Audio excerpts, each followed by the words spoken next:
ओम नमः शिवाय।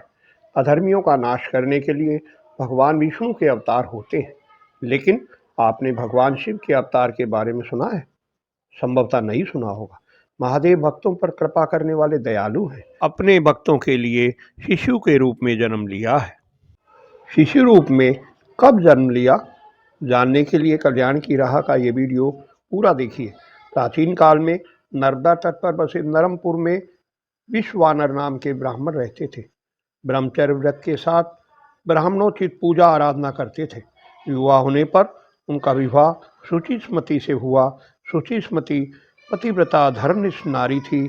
विवाह के बाद कुछ वर्ष सुखपूर्वक बीत जाने के बाद उसने अपने पति से भगवान शंकर जैसा बालक पाने की इच्छा प्रकट की।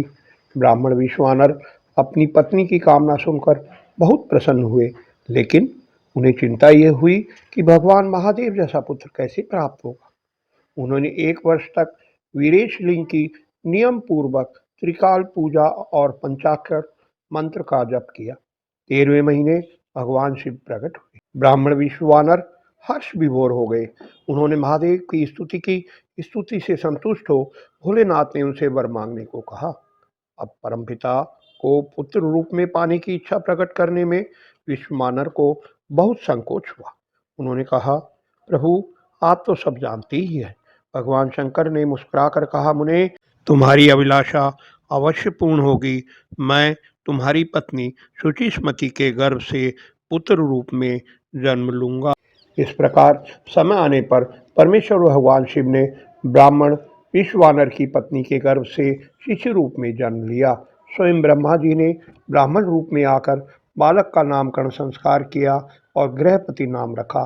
जब बालक गृहपति 9 वर्ष का हुआ तो प्रभु दर्शन की लालसा से नारद जी आ पहुँचे।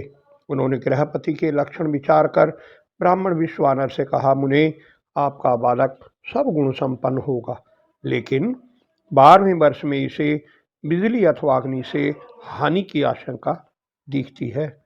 इतना बताकर नारद जी तो चले गए, लेकिन ब्राह्मण विश्वानर और उनकी पत्नी विलाप करने लगे। तभी बालक बृहस्पति आ गया।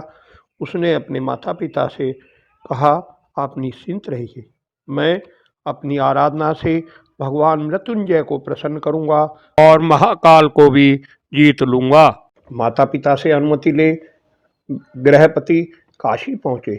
यहाँ रहकर उन्होंने शंकर की दीर्घ काल तक आराधना की। भगवान शंकर ने प्रकट होकर उन्हें वरदान दिया, आज से तुम अग्निपद के भागी होोगे। तुम समस्त देवताओं के लिए भी वरदाता होोगे।